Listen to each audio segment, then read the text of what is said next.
Anupama serial के ऐसे ही daily update सबसे पहले देखने के लिए हमारे चैनल SG सीरियल अपडेट्स को सब्सक्राइब करें।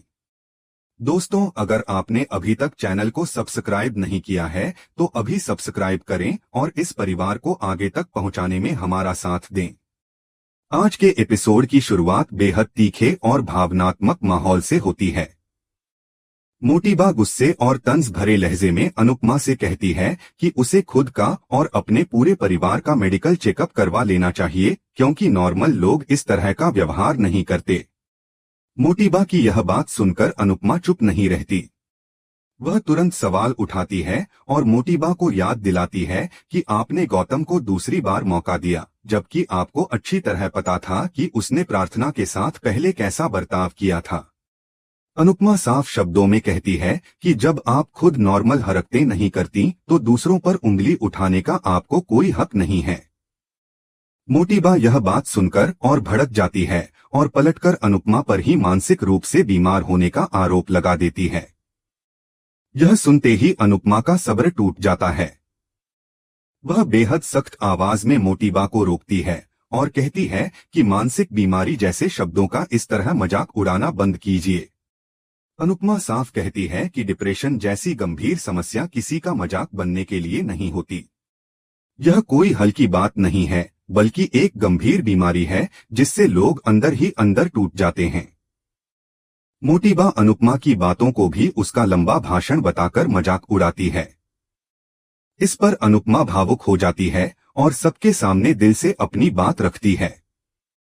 वह कहती है कि बाहर से हर इंसान नॉर्मल दिखाई देता है, लेकिन अंदर बहुत से लोग दर्द, उदासी और डिप्रेशन से जूझ रहे होते हैं। वह पराग और ख्याति का उदाहरण देती है और कहती है कि आर्यन की मौत के बाद वे दोनों हंसना तक भूल गए थे। उस दर्द को बाहर से कोई नहीं देख पाया, लेकिन वह दर्द उनके दिल में हमेशा रहा। अनुपमा सभी से गुजारिश करती है कि मानसिक स्वास्थ्य से जुड़े शब्दों को हल्के में ना लें और उनका मजाक ना बनाएं, क्योंकि यह किसी की जिंदगी से जुड़ा मामला हो सकता है। इसके बाद अनुपमा अंश और प्रार्थना की ओर मुड़ती है और उनसे माफी मांगती है। वह कहती है कि उसकी वजह से उनके इतने खास दिन पर माहौल खराब हो गया, जिसका उसे अफसोस है। फिर अनुपमा मोटीबा से सवाल करती है कि आपने दिवाकर को ठीक से जाना भी नहीं था, फिर भी आपने उसकी पूरी बात ध्यान से सुनी। तो क्या यह आपका फर्ज नहीं था कि आप राही की भी पूरी बात सुनती? इस पर माहौल और ज्यादा तनावपूर्ण हो जाता है। तभी प्रेम बीच में बोलता है और कहता है कि बात इतनी बड़ी नहीं थी, इसे बेवजह बढ़ा दिया गया है। वह कहता है कि वह बाद में सब कुछ समझा देगा, पहले गोद भराई की रस्म पूरी होने दीजिए। प्रेम की बात सुनकर ख्याति अंश और प्रार्थना को बैठने के लिए कहती है और बताती है कि अब सब लोग उन्हें आशीर्वाद और गिफ्ट देंगे। तभी अचानक गौतम बोलता है कि सबसे पहले वह गिफ्ट देगा। गौतम का यह कहना सुनकर अनुपमा को शक होता है। वह गौतम के इरादों को लेकर पहले से ही आशंकित रहती है। गौतम गिफ्ट लेकर आगे आता है और प्रार्थना को देता है। माही उत्साह में गिफ्ट खोलने के लिए कहती है। जैसे ही प्रार्थना गिफ्ट खोलती है, वह अंदर रखे लीगल पेपर्स देखकर हैरान रह जाती है। पूरे घर में सन्नाटा छा जाता है। गौतम कहता है कि उसे इन पेपर्स पर प्रार्थना के साइन चाहिए। प्रेम तुरंत पूछता है कि आखिर इन कागजों में लिखा क्या है। तभी मोटीबा आगे बढ़कर बताती है कि इन पेपर्स में यह लिखा है कि प्रार्थना बच्चा होने के बाद जहां चाहे वहां रह सकती है, लेकिन उसका बच्चा कोठारी हाउस में ही रहेगा। यह सुनकर सभी लोग चौंक जाते हैं। मोटीबा यहीं नहीं रुकती, वह कहती है कि इस बच्चे के नाम के आगे गौतम जी का नाम लगेगा। माँ ही कहेगी कि इस बच्चे के पापा गौतम जी हैं और मैं माँ बनूंगी। अनुपमा यह सब सुनकर हैरान रह जाती है और गुस्से में कहती है कि मुश्किल से रस्म शुरू हुई थी, लेकिन आप लोगों को हमेशा कुछ न कुछ गड़बड़ करनी ही होती है। प्रार्थना टूट जाती है और उसकी आंखों में आंसू आ जाते हैं। गौतम कहता है कि अपने बच्चे पर हक जताना उसका अधिकार है और वह अपना हक लेकर ही रहेगा। इस पर अनुपमा गुस्से में गौतम को चेतावनी देती है और कहती है कि हद में रहो, वरना मेरा दिमाग खराब हो जाएगा। वह साफ शब्दों में कहती है कि यह बच्चा प्रार्थना का है और यह फैसला सिर्फ प्रार्थना करेगी कि उसके बच्चे का पिता कौन होगा। अंश आगे आकर कहता है कि प्रार्थना बच्चे के बाप का हक उसे दे चुकी है। इस पर गौतम दावा करता है कि बच्चे का बाप वही है। अंश और गौतम के बीच जोरदार बहस शुरू हो जाती है। मोटीबा बीच में आकर दोनों को रोकती है और कहती है कि प्रार्थना वही करेगी जो हम कहेंगे, क्योंकि हम उसका भला चाहते हैं। अनुपमा तुरंत पलटकर कहती है कि आपने ही प्रार्थना को गौतम के साथ रहने के लिए मजबूर किया था, जबकि वह उस पर अत्याचार करता था। क्या आप इसे भी भला कहना चाहती हैं?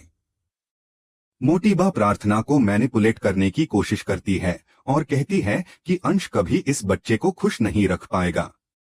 पराग भी प्रार्थना से कहता है कि उसे भी नहीं लगता कि अंश उन दोनों की जिम्मेदारी उठा पाएगा। यह सुनकर अनुपमा और ज्यादा हैरान हो जाती है। तभी प्रार्थना पूरे साहस के साथ सबके सामने सच बोलती है।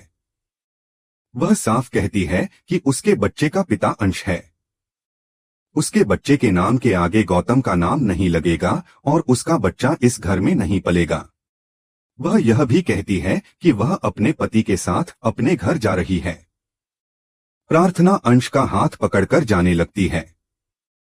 इसी बीच गौतम अचानक प्रार्थना का हाथ पकड़कर उसे रोक लेता है। अंश गुस्से में गौतम से हाथ छोड़ने को कहता है।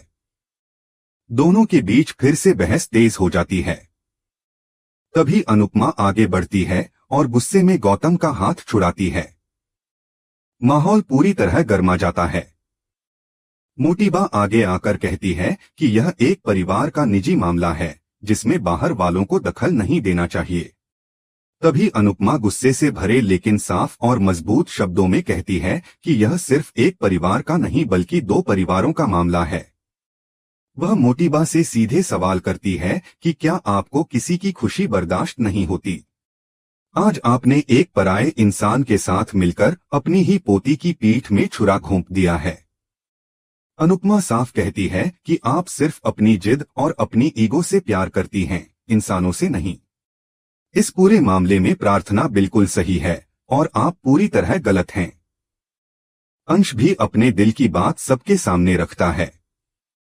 वह कहता है कि वह मानता है कि वह मोटीबा या कोठारी परिवार जितना अमीर नहीं है, लेकिन क्या मिडिल क्लास के बच्चों को खुशियों भरा बचपन जीने का हक नहीं होता? वह भावुक होकर कहता है कि वह इस बच्चे को प्यार, सम्मान और एक अच्छा भविष्य देना चाहता है। अंश उदाहरण देते हुए कहता है कि जब एक औरत यशोदा माँ बन सकती है तो फिर एक आदमी नंद बाबा क्यों नहीं बन सकता? अंश की आंखों में आंसू आ जाते हैं और वह टूटे हुए स्वर में अनुरोध करता है कि उससे उसका बच्चा मत छीना जाए। अनुपमा अंश की बातों से पूरी तरह सहमत नजर आती है और उसका समर्थन करती है। इसी बीच गौतम गुस्से में चिल्लाते हुए कहता है कि वह अपना हक किसी और को क्यों दे। अनुपमा तुरंत पलटकर गौतम को आईना दिखाती है और कहती है कि जब तुम प्रार्थना के पति नहीं बन पाए, जब तुमने उसे सम्मान और सुरक्षा नहीं दी, तो तुम पिता क्या ही बनोगे। अनुपमा के ये शब्द गौतम को अंदर तक झकझोर देते हैं। मोटीबा फिर भी अपनी जिद पर अड़ी रहती है। वह कहती है कि गौतम इस बच्चे को अच्छे से पाल सकता है और उसे हर तरह की सुविधा दे सकता है। वह प्रार्थना पर दबाव बनाते हुए उससे पेपर साइन करने के लिए कहती है। तभी अनुपमा साफ शब्दों में प्रार्थना से कहती है कि वह उसके साथ उसके घर चले। प्रेम और राही भी पराग से कहते हैं कि अगर प्रार्थना खुश नहीं रहेगी तो इसका सीधा असर उसके बच्चे पर पड़ेगा। ख्याति बेहद भावुक होकर कहती है कि वह नहीं चाहती कि उसका आर्यन उससे दूर जाए, लेकिन वह प्रार्थना की खुशी के लिए अपने दिल पर पत्थर रखने को तैयार है।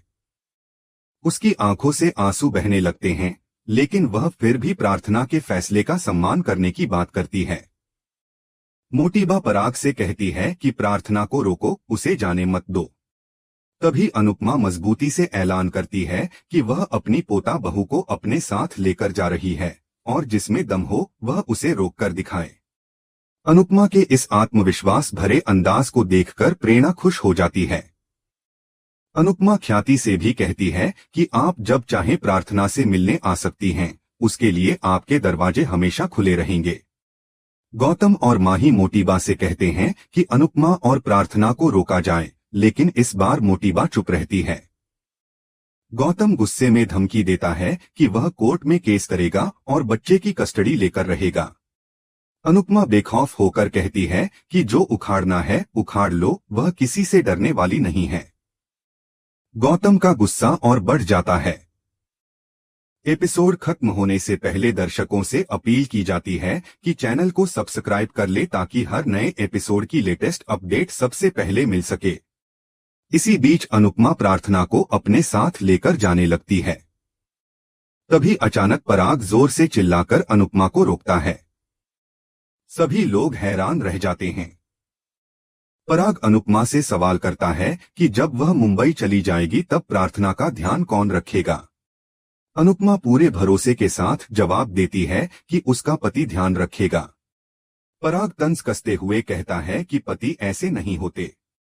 इस पर अनुपमा तीखे शब्दों में जवाब देती है कि आपके खानदान में शायद ऐसे पति होते होंगे जो अपनी पत्नी पर अत्याचार करते हैं, लेकिन हमारे यहाँ ऐसे पति नहीं होते। वह कहती है कि उस घर में प्रार्थना का ख्याल रखने के लिए बहुत लोग हैं और वह अकेली नहीं होगी। पराग फिर कहता है कि उस घर में उसकी बेटी का ध्यान रखने के लिए कोई नहीं है। अनुपमा उसे याद दिलाती है कि जब प्रार्थना इसी घर में थी तब उसके दर्द पर किसी ने ध्यान नहीं दिया।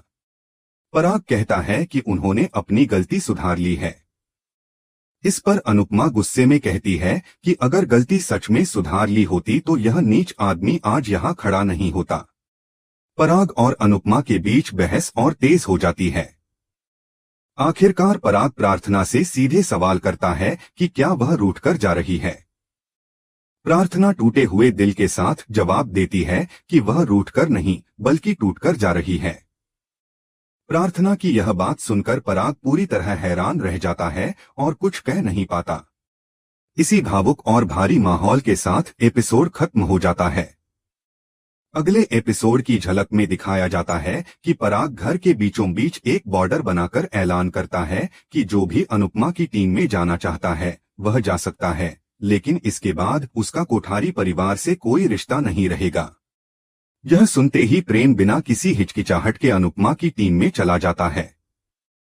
जब पराग राही से पूछता है तो वह असमंजस में पड़ जाती है और फैसला नहीं कर पाती। आखिर में दर्शकों से पूछा जाता है कि आज का एपिसोड उन्हें कैसा लगा और कमेंट करके अपनी राय जरूर बताएं। साथ ही ऐसे ही डेली अपडेट्स के लिए वीडियो को लाइक करने और हमारे चैनल SG सीरियल अपडेट्स को सब्सक्राइब करने की अपील की जाती है।